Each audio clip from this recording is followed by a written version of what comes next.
Hello everybody and welcome back to my channel and welcome back to another Spooky Sunday video. So in today's video I thought we'd do something a little bit different and do solved mysteries, but they're solved mysteries that are really strange and spooky. So that's what today's video is going to be. I hope you enjoy it, and without further ado, let's get into it. Okay, so let's get into the little intro. As always, the source will be in the description in case you want to go and check it out. But it says, the phrase unsolved mystery brings up connotations of dedicated research, dangerous archaeology, and that TV show from the 80s. But sometimes these unsolved mysteries actually get solved. In fact, some of them were explained a long time ago. While the explanations for these crazy mysteries are often much less salacious than the mysteries themselves, they're no less interesting. Whether they're phenomenon thought to be ancient or extraterrestrial, or crazy detective stories that ended tragically, a solved mystery is worth reading about, especially since they offer that creep factor generally sought after in these types of narratives. They can involve centuries-old building techniques, natural occurrences, or the disappearances of people, and they bedeviled professionals and amateur investigators for years or decades, only to be cracked. Here are some of the strangest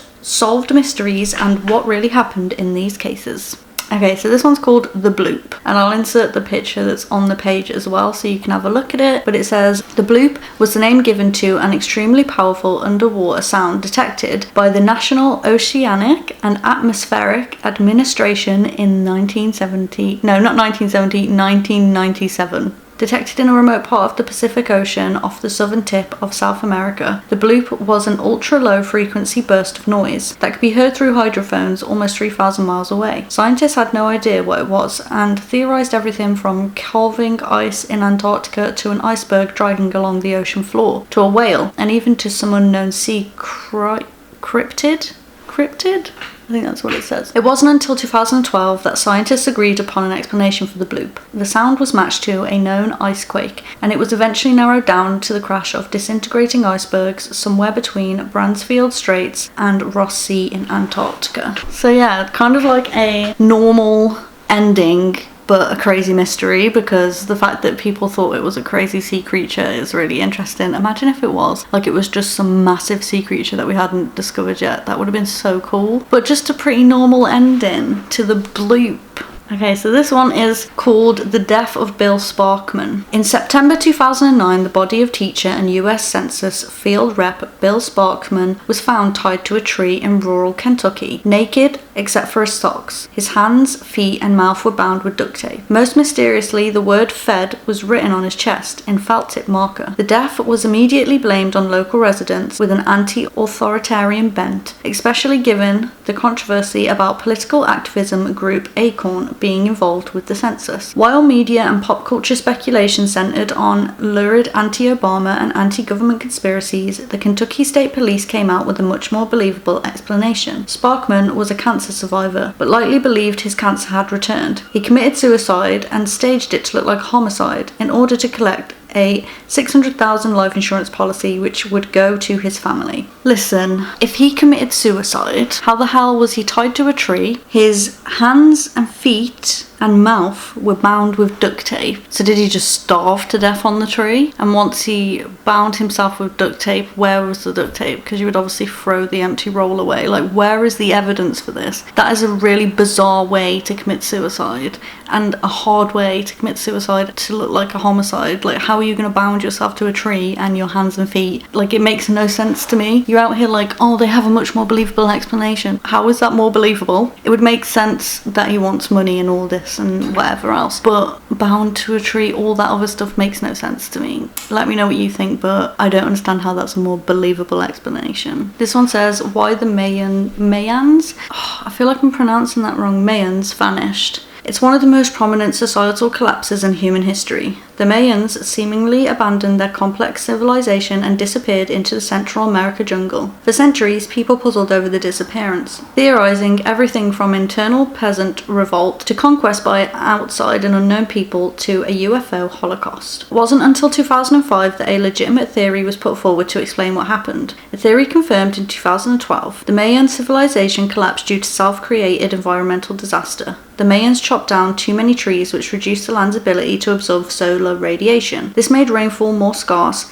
which caused a crippling drought. The Mayans abandoned their land, not due to aliens or revolt, but to find food. I guess it's interesting. I mean, I feel like it would be easier to figure out where they went faster. Like, surely if they moved from there, they moved to a different part of the world, so why didn't they look in other parts of the world? But I guess that would cost so much money to search so many parts of the world. But it's a theory, it's a confirmed theory. Does that mean that there's evidence to back up the confirmed theory to make it confirmed? Or is it just a theory that most people believe in, so they're saying, yeah, that's what happened? Do you know what I mean? That's what I want to know. This one says, the kidnapping of Carolina White. On August 4th, 1987, Carolina White, just 19 days old, was rushed to New York's Harlem Hospital Center, suffering from an infection and high fever. Carolina was admitted, but disappeared during an early morning shift change. Witnesses described a heavy-set woman dressed like a nurse who had been hanging around the NICU and who left shortly after the shift change. But because the hospital's video surveillance wasn't working, nobody knew what she looked like. The incident was the first non-parental infant abduction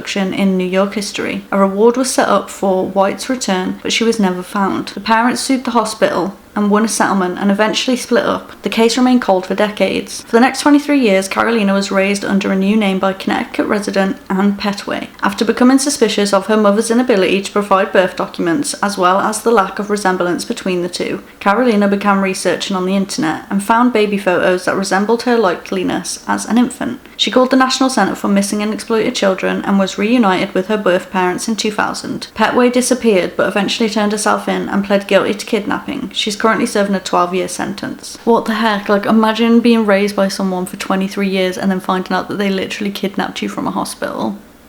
Also, it must be so strange meeting your birth parents after 23 years and then having to make a connection with them for the next few years because you've missed out so much time with them. Like, that must be so difficult. I always find that when you see people reunited with their birth parents and stuff, like, it just must be so hard to connect with them in that sort of way. And this woman literally stole those years from her. I feel like she should have got longer than 12 years. Like, at least 23 years. Like, she stole 23 years of this woman's life. She should at least get 23 years. I feel like 12 years was a bit light of a sentence, if I'm being honest. This one is called The Missing Teens of Oklahoma. 3 Oklahoma teens vanished in November 1970, with no trace of either the trio or their car ever being found. Their disappearance hung over their small town for decades, leading to theories that range from them being murdered to the 3 running away to avoid the draft. The police department did little to investigate the case, and the families did everything from offer money for information to consult a psychic. It wasn't until 2013 that the mystery was solved, or at least as much as it could be. Their Camaro was found in a nearby lake where police were testing sonar equipment. Sure enough, 3 bodies were found inside the car, which was submerged in just 12 feet of water 50 feet from a boat ramp. The bodies were identified as the 3 teens, and while it wasn't clear whether they drove the car in accidentally or were killed, at least their families can stop looking for them. I feel like I've heard about this before, but it was with different people. 2 girls that were going to a party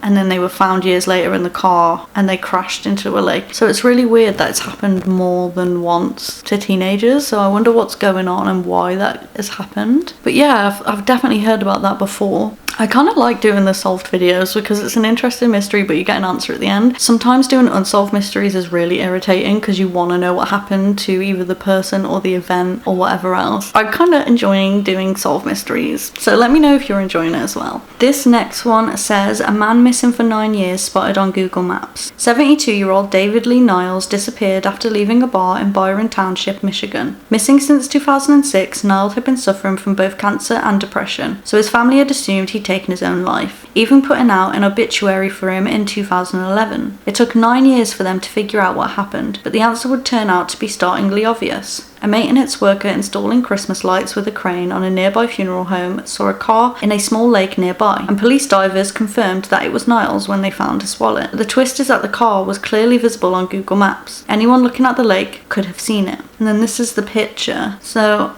I guess I can see where a car is, but I wonder if that is where they were on about. I'll zoom in on it for you. Let me know if you thought that was the car as well. But I guess they were right that he did end his life, but it took him that long to find it. I was hoping they were going to find him alive. Like when it says, oh, they found him after 9 years, I thought he was going to be alive, so it's still a really sad end to the story. Okay, the last one I'm going to do is the Bermuda Triangle. The small patch of water between Florida, Puerto Rico, and Bermuda is legendary for its strange phenomenon: vanishing ships, mysterious weather, and numerous planes and crafts that have gone in, but never come out. Innumerable books and documentaries have sold the Bermuda Triangle as an earthly black hole, gobbling up ships for decades. Except it's not at all. The triangle has been thoroughly investigated, and ship losses aren't any higher there than any other place. Ships sink in the triangle for usual reasons. Ships sink, and much of their wreckage has been recovered. The Coast Guard doesn't recognise the existence of any strange phenomenon, and countless ships and planes go through it every day without incident. I had no idea that like you could go into the Bermuda Triangle and get all the planes and stuff out. I thought that you were never allowed in there, so this is new information to me. I still had the idea that the Bermuda Triangle was really dangerous, so let me know if this is the first time you've heard of it as well. Also, this is kind of random, but this nightclub that I used to go to all the time, it's like pop punk rock music nightclub. There was a guy in there once and he was on his own, and I was with my group of friends and we saw him on his own in the corner, so we just went over to him and asked if he wanted to hang out with us because he seemed really nice, and he was like, yeah, and then he started hanging out with us all night, and in the smoking area started speaking to him. Turns out he's from Bermuda, and I had no idea that Bermuda was a country. Obviously I'd heard of the Bermuda Triangle, so that was like really cool that we'd met someone from Bermuda, and we kept going to this nightclub with him for a few times until we lost contact. But yeah, he was a really cool friend, and talking about Bermuda kind of reminded me of that. Anyway, tangent over, a little fucking going off on one again, Khlo. But yeah, I'm gonna end this video here. I hope you liked it. If you did, please remember to smash a massive thumbs up. Remember to subscribe, and until next time, I'll see you all soon. Peace.